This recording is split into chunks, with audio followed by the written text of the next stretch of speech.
Fala, galera! Bom dia para você que quer saber tudo o que acontece no mercado financeiro. Olha, só para explicar, tem muita gente que reclama, vocês só falam de mercado. É verdade. O Morning Call a gente só fala de mercado. Aqui no My News você vai encontrar notícias políticas, cultura, vários debates, mas no Morning Call é para quem quer saber para onde vai a bolsa, para onde vai os juros, para onde vai o câmbio, enfim, o que impacta o mercado, os ativos financeiros. E hoje quem vai falar com a gente é o Ivo. Bom dia, Ivo, tudo bom? E aí, mano, tudo bem? Tudo. Bem, hoje é um dia importante para tá todo mundo olhando ali expectativa em relação à atividade econômica, né, dos Estados Unidos. Eu queria que você falasse um pouco para a gente sobre essas expectativas, o que é esperado para hoje, de que forma isso vai impactar o nosso mercado aqui, e a importância desses dados. Por que é tão importante a gente acompanhar os dados americanos? Perfeito. Então, hoje é o famoso dia do payroll, né? O mercado usa, não é um jargão, uma palavra concreta, mas de modo geral, o mercado resume com o dia do payroll, que saem dados de desemprego, saem dados de salário, né? Saem dados de vagas preenchidas lá, horas trabalhadas, enfim, todos os dados referentes ao mercado de trabalho americano. E ele é especialmente importante para, vamos dizer assim, ilustrar a saúde da economia americana. Tá? Existe um espaço, existe uma projeção sobre a quantidade de vagas preenchidas na ordem de 180, 190 mil vagas. Tá? Esse é o número do payroll que se diz. E existe uma avaliação que algo na faixa de 150, 160 mil seria o que a gente chamaria de cenário Goldilocks. Eu vou explicar o que é isso. Cenário Goldilocks seria aquele cenário em que a inflação se manteria relativamente estável e baixa e o crescimento econômico ainda forte. Ou seja, seria um cenário em que o Banco Central Americano, o Fed, conseguiria não ter nenhuma intenção de voltar a subir juros, Ou seja, tampouco manteria os juros, né? teria os juros estáveis, com crescimento e baixa inflação, o que significa que os investidores que hoje têm dinheiro nos Estados Unidos teriam que procurar outros, vamos dizer assim, investimentos ao redor do mundo para investir o seu dinheiro. O que significa isso? Significa que os países emergentes, principalmente, que são os países ditos mais arriscados do que Estados Unidos, ou Europa, ou Japão, seriam beneficiados com esse fluxo de dinheiro. Quer dizer, Então, sem ter taxa de juros alta lá, para que remunerem os seus investimentos, o mundo, né, procuraria destinos onde o dinheiro tivesse uma rentabilidade maior, operação como, melhor, exato. como o Então, Brasil, por exemplo, né? esse cenário meio do caminho de 150 mil vagas criadas nos Estados Unidos, acho que seria o ideal pensando do ponto de vista para recebimento de fluxo daqui. Porque uma economia americana muito aquecida poderia ensejar novas, vamos dizer assim, reduções de expectativa de corte de juros lá, ou uma perspectiva de que o Fed poderia até eventualmente voltar a subir os juros esse ano, que já foi descartado pelo mercado. E uma economia americana muito fraca também não é muito bom, porque tem o famoso flight to quality, né, ou busca pela segurança, que são os ativos americanos. Então, o meio do caminho, muitas vezes, pensando na questão do fluxo para o Brasil, ou para países emergentes, seria o melhor do caminho, e aí seria algo nessa faixa de 150, 160 mil vagas criadas. Por isso que o mercado olha tanto. E tem uma segunda questão, que é a questão dos salários lá. Né?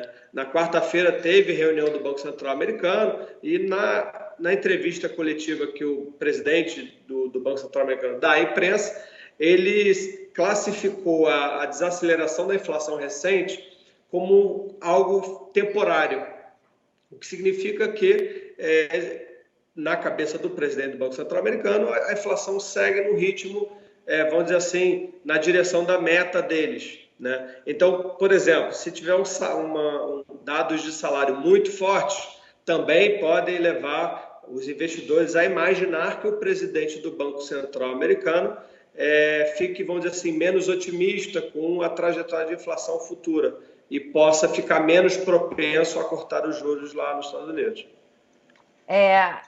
Então, assim, hoje o que vai dominar o tom dos mercados aqui no Brasil vai ser em relação a esses dados. Se vier dentro do esperado, é natural que a gente veja bolsa, câmbio, tranquilo. Tranquilo. Acho que, como eu falei, assim, como esse meio do caminho, acho que é o cenário ideal para o real se valorizar, para as bolsas continuarem relativamente, continuarem ou retomarem uma trajetória de alta. Acho que seria o cenário ideal para os ativos aqui, né, no Brasil. Em relação aos dados domésticos, o que vai acontecer hoje no Brasil que possa impactar os mercados? Bom, hoje sai a PIM, né, a produção industrial.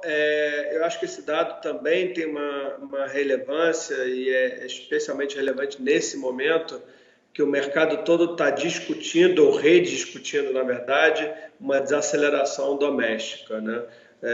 Começo do ano, o mercado inteiro, na verdade, avaliava que o Brasil poderia crescer 2,5, 3. Tem gente, havia quem avaliasse que o Brasil poderia crescer até 4%, e não era uma estimativa delirante, pelo contrário, uma estimativa até baseada em fundamentos. Até porque a base era muito baixa, é muito baixa, né? Porque a gente vem de períodos muito. Algumas até plausíveis que poderia de fato fazer o Brasil crescer, e o mercado, no intervalo de 3, 4 meses, convergiu para um crescimento entre 1 e 1,5. Né? Então, a produção industrial é um indicador usualmente relevante, bastante observado pelo mercado, quase como um sinalizador de, sabe, é um termômetro, né, da economia. Então, é importante observá-lo para ver se de fato estamos nesse regime de crescimento mais baixo, como o mercado já convergiu,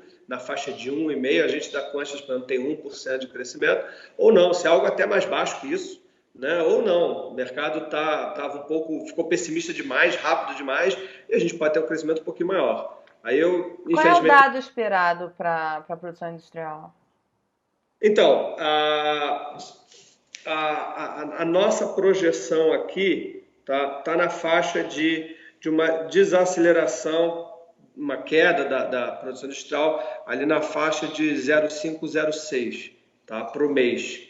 Tá? Então, acho que se vier em linha, mantém essa ideia de que o Brasil deve ter um crescimento um pouco mais baixo mesmo. Tá? É óbvio que não é um dado que muda a perspectiva completa, mas pelo menos em termos de expectativas à frente, né, a gente tem tido, ontem, por exemplo, saíram alguns dados da FenaBrave um pouco melhores.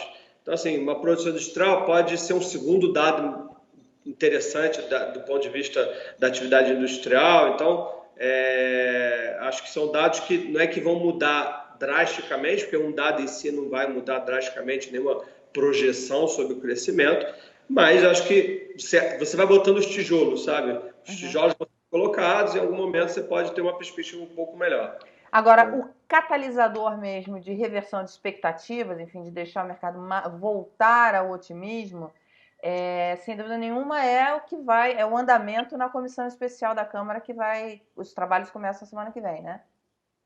É o que eu sempre digo, assim, qualquer projeção de crescimento, inflação, dólar, juros, para esse ano e o começo do ano que vem, a Previdência, para mim, é pedra fundamental. Né? Se você me falar, olha, eu estou olhando minha bola de cristal e não vai ter Previdência, eu vou te dar um cenário absolutamente diferente. Se você falar, olha, eu olhei na minha bola de cristal, em outubro está tudo aprovado e o governo já emendou uma reforma tributária, é outro cenário completamente diferente. Talvez não numericamente para esse ano de 2019, mas expectativa para o finalzinho do ano, a expectativa para 2020 é outro mundo completamente diferente. Então, eu prefiro um número talvez esse ano mais baixo com uma previdência aprovada do que o inverso. Entendeu? Esse que é o ponto. Então, eu acho que, sem dúvida nenhuma, o andamento político, e aí, no caso, nesse momento, é a comissão especial, acaba sendo o ponto, pedra fundamental aí de qualquer análise. Legal, Ivo, muito obrigada. Um bom fim de semana para você. Espero você em breve aqui de novo. Falar com vocês de novo. Você que ficou aqui com a gente, se tem dúvidas, deixa aqui nos comentários, partilha, se inscreve. E na segunda-feira a gente está de volta para falar de mercados.